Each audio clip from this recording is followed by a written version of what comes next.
Okay. Welcome to Korea. Yeah. Today I'd like to show you how to describe endoscopic findings at my institution, and I will give you some tips for description exercise. As you can see, our endoscopy teaching is like this. First, introduction. I introduced to you some YouTube education materials, and I also let you know the textbook. And we just finished the box simulator training. It takes usually 4 hours to do the basic skills. And clinical observation at the endoscopy room is also very important to see what's going on in the real clinical practice. And endoscopy conferences with lunch boxes usually on Thursday and sometimes on Monday. And daily email learning. It is my personal program. We call it Endo Today. And you can easily find my education material in the internet by finding Endo Today. And finally, today I will show you the endoscopy description exercise with personal feedback. Okay? So what is important is personal feedback. We have a lot of lectures, but personal feedback is very rare. So the purpose of this program is to give you personalized feedback from the beginning of your endoscopy study. So I prepared 70 endoscopy cases, and one endoscopy exercise consists of 7 cases. So 7 cases, 10 exercises as a total 70 cases. Maybe you can finish it. Usually 2 exercises a week, so it usually takes 5 weeks to finish all the description exercises. Okay? When you see a picture, endoscopy pictures, you can describe it. It looks like something. The pictures and description should be very similar. For example, someone describes what he or she observes, and I listen with my eyes closed. And after finishing description, I open my eyes, and the picture and the description should be very similar. When I open my eyes, if I see something very strange, the description is wrong. So the picture and description should be similar. And the second axis is description and impression axis. This is the first axis, and this is the second axis.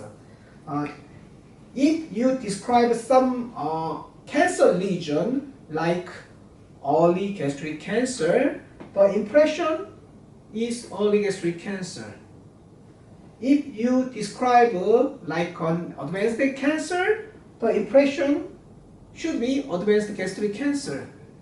For example, if you describe there is a 1 centimeter small depressed lesion with a converging fold, the edge is slightly irregular and the color is hyperemic, but it is uneven. If you describe something like that, the impression is early gastric cancer. If you describe like that and the impression is advanced gastric cancer, but internally it is incoherent. So the description and picture should be similar, and description and impression should be similar. There are 2 axes that we always consider. Okay? When you see a picture, we describe following these 6 categories, 6 components. The first one is location. The second one is size. The third is major findings. And fourth is minor findings. Minor findings. And the fifth is impression. Sixth is classification. I will explain one by one. First is location. In terms of location, there are two axes. One is longitudinal axis. The other is a circular axis. A longitudinal axis is something like cardia, fundus, body, angle, antrum, pylorus. It is one axis. The body can be divided into upper body, mid body, lower body. So the angle is here. Angle is not a fixed structure. You cannot find the angle in the surgically resected specimen. So angle is something that you can see in the real human body. If you remove the stomach from the person, you cannot see the angle, okay? The angle is usually located 5 to 6 centimeters from the pylorus. And from the angle to the cardia, it is usually 10 to 12 centimeters. So the angle, location of the angle is 1/3 lower part of the stomach. If you divide the stomach into 3 parts longitudinally, the angle is here. Okay, got it? Another location is a circular location. It means anterior, greater curvature, posterior, lesser curvature. And anterior means here. Okay, anterior. The anterior means here.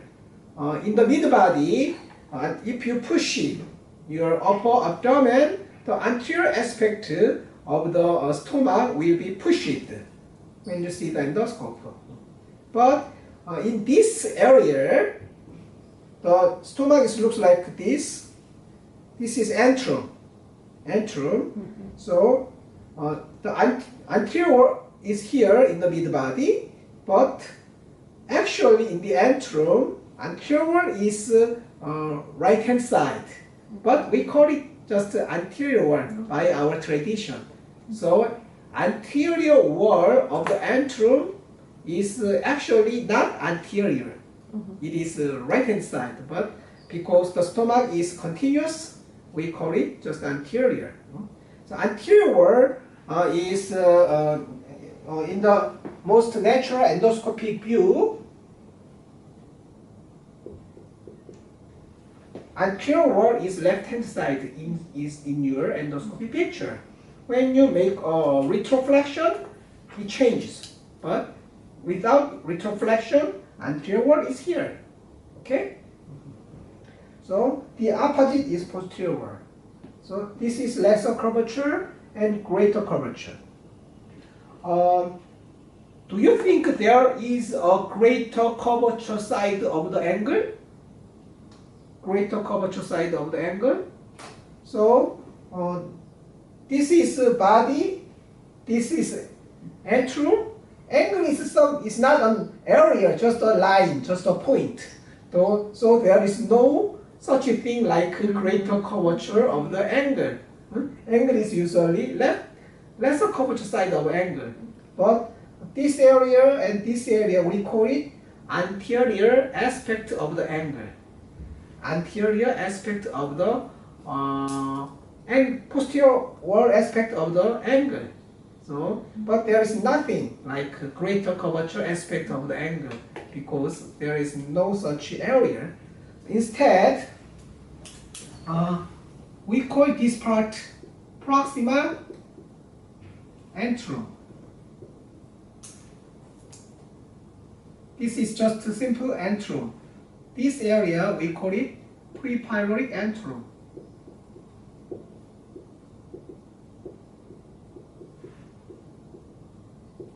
usually 2 cm from the primary ring.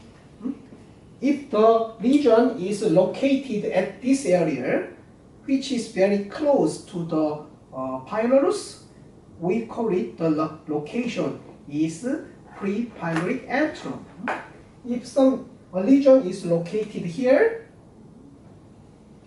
we see it is the greater curvature aspect of the proximal antrum.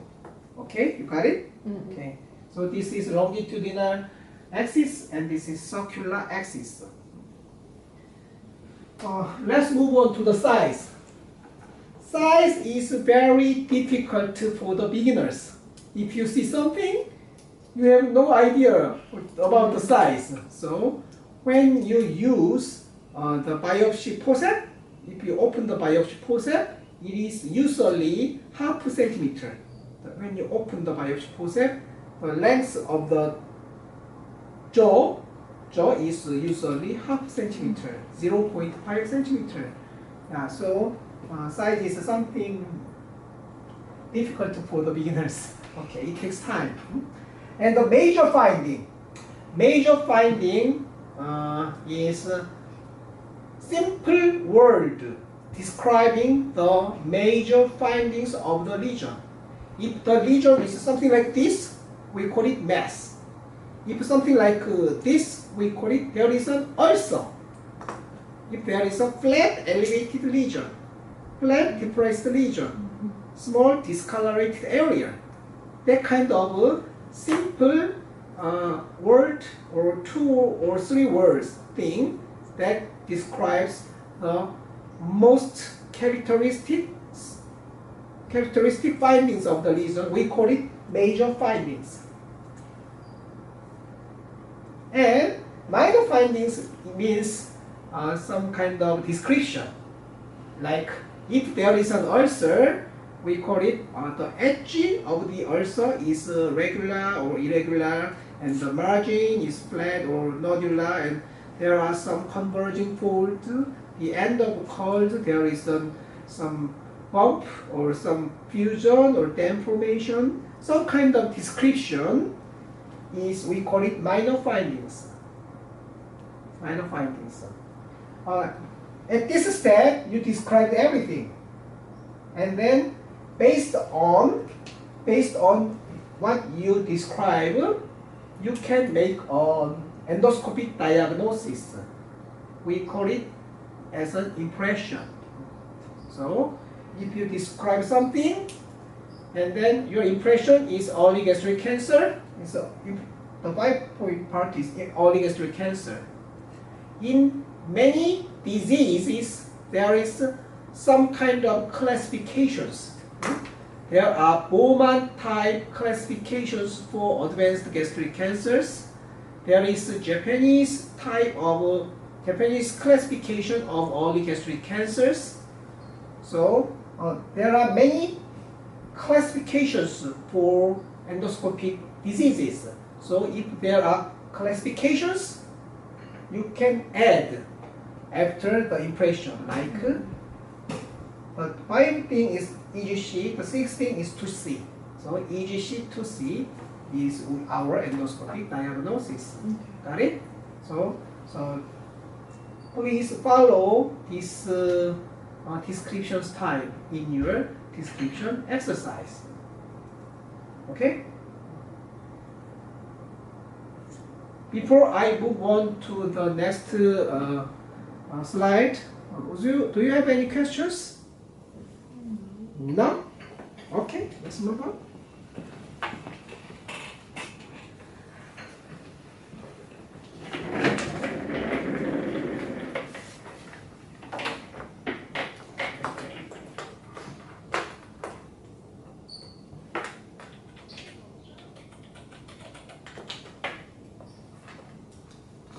Okay, you need to be familiar with the terminologies for endoscopic findings.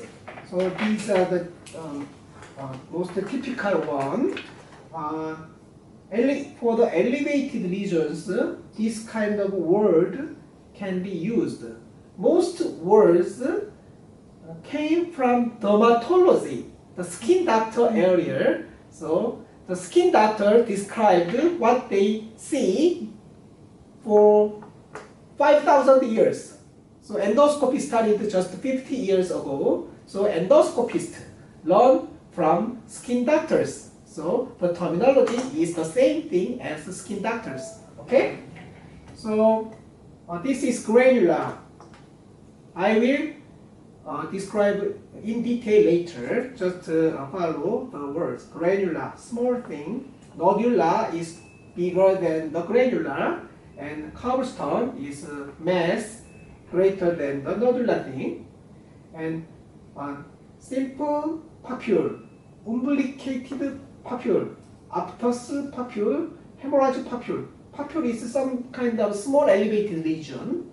And polyp is something like this. If the polyp looks like this, we call it sessile polyp. If polyp is like this, we call it pedunculated polyp. Pedunculated polyp is like a mushroom. It has head and neck. If there is a neck, we call it pedunculated polyp. If the polyp is something like this, between sessile and pedunculated, we call it semi-pedunculated polyp. Someone has a neck which is very short. Yeah. So this is submucosal tumor, villus tumor, fungating mass. This is the most commonly used terminologies describing elevated lesions.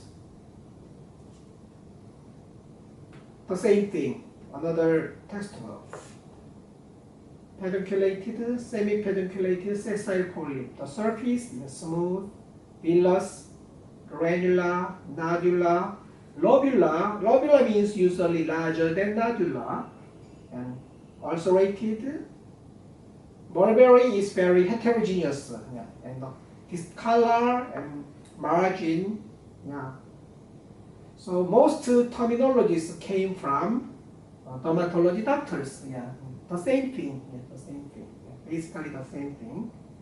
So if you I'm sorry, it's in Korean, but so if you describe some elevated lesions, if the lesion is wide, you can describe it like granular, nodular, cobblestone. If the lesion is very focal, you can use papule, plaque, nodule, mass. This is what you use for polyps, like this. Flat, wide area, you can choose these terms like granular. Granular is some kind of rice particle, very small thing. And nodule usually means some knob. If you make a knob using a long thread, that is knob. And in dermatology, nodule means no larger than 1 centimeter. But in endoscopy, usually 0.5 centimeter is the term for small elevated lesions. Something like this. This is granular thing. If bigger than that, we call it nodular. So in the background of granular area, there is some nodules scattered in the antrum. Okay? In colon, they use some different terminologies like this, but basically the same, granular and nodular. This is granular area. There are some nodular area. Granular and nodules are mixed. Mixed nodular and granular. This is a mixed granular and nodular laterally spreading tumor. Okay. If it's a flat elevated lesion, but the surface is there is nothing like nodule or just irregular surface with flat, non-granular type laterally spreading tumor. This is a famous road in Rome, Italy. This is a cobblestone. If the surface looks like this, we call it cobblestone. Cobblestone mucosa in the Crohn's disease. Cobblestone is typical finding of chronic inflammatory bowel disease like Crohn's disease.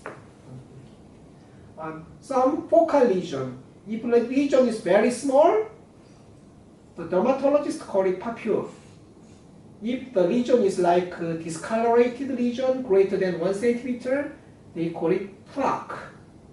Nodule is a lesion larger than 1 centimeter in skin doctor, larger than 0.5 centimeter for our endoscopist. The tumor is, there's no definition, exact definition, but usually larger than the nodule. Okay? So you can see a small papule in this case of eosinophilic esophagitis. Eosinophilic esophagitis, you can see white papules, small micro abscess. Yeah. This is plaque. White, flat, elevated lesion in Candida esophagus or pseudomembranous colitis. Pseudomembranous colitis. This is C. difficile colitis. This is typical finding, and we call it plaque. And this is polyp, I mentioned it before. This is tumor. There are different types of tumors. Okay, if a lesion looks like very dirty, we call it fungating mass. Fungating is like fungus-like, mushroom-like. In the forest, there are some mushrooms, fungus which is very dirty. We call it fungating mass.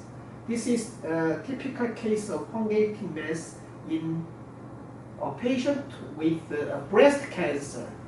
If the breast cancer is unresectable, it looks like very dirty mass. We call it fungating mass.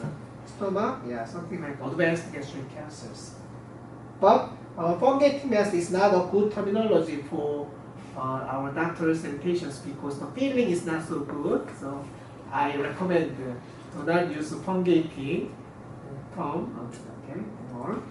For the depressed lesion, if the lesion is very small and depressed, we call it erosion. And if we call it flat depressed lesion, erosion. Small erosion is a small depressed lesion, which is not deep, which is shallow. Some erosion has elevated margins. We call it elevated margin. Elevated erosion. So elevated erosion, some classic textbook, they call it octopus sucker-like lesion. Can you speak what? Do you understand what I mean? Yeah. Octopus sucker-like lesion. We call it octopus sucker-like lesion. The classic term was verruca, so octopus sucker-like lesion. If there are a lot of octopus sucker-like lesions, the definition is verrucous gastritis. Okay? If the depression is deep, we call it ulcer. Also, if the depression is big and deep, deep is ulcer.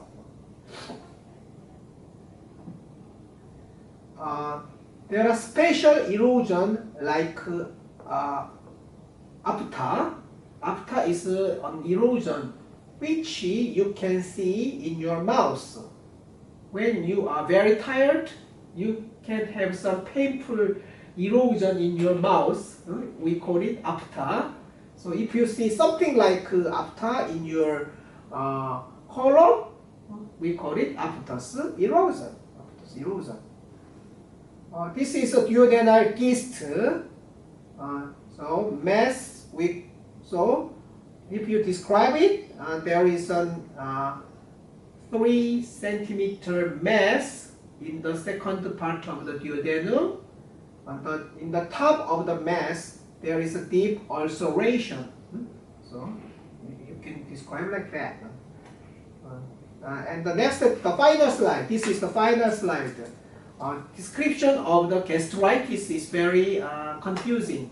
So I'd like to finish my talk by simply saying that there are some terms describing gastritis like edema, erythema, friability, exudate, flat erosion, raised erosion, nodularity, local hyperplasia, local atrophy, visible vessel, intramural bleeding spot. Based on these descriptive terms, you can make an endoscopic diagnosis based on the most prominent findings. If there are a lot of elevated erosions, we call it raised erosive gastritis. If you see a lot of local hyperplasia, thickening of the gastric fold, the diagnosis is local hyperplastic gastritis. Okay? So let's move on to my homepage. This is the first page of my homepage, internet site. As you can see, there are some special education material here. Endoscopy for students and residents, clinical observation at Samsung Medical Center. If you click this, there are some basic online lectures. I recommended one textbook, and this is exactly the same lecture I did a few months ago in Korean. The same thing. And this is the slide that I showed you just before. Just the slide. And this is the description exercise. Okay? If you click one of them, you can see 7 cases. For example, this one, I'm not sure whether you can, where it is, it is, yeah, distal esophagus, just above the cardia. So, if you describe this lesion at the distal esophagus, there are two linear longitudinal erosions longer than 1 centimeter, and the background mucosa is slightly edematous. As you can see, the surface is white rather than this normal. Compared to this normal area, it looks like thickened and white discolorated. So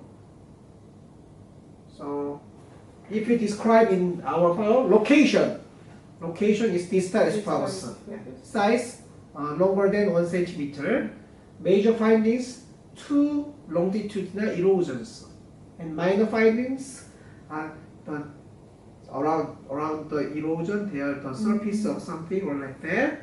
And impression is reflux esophagitis. Okay.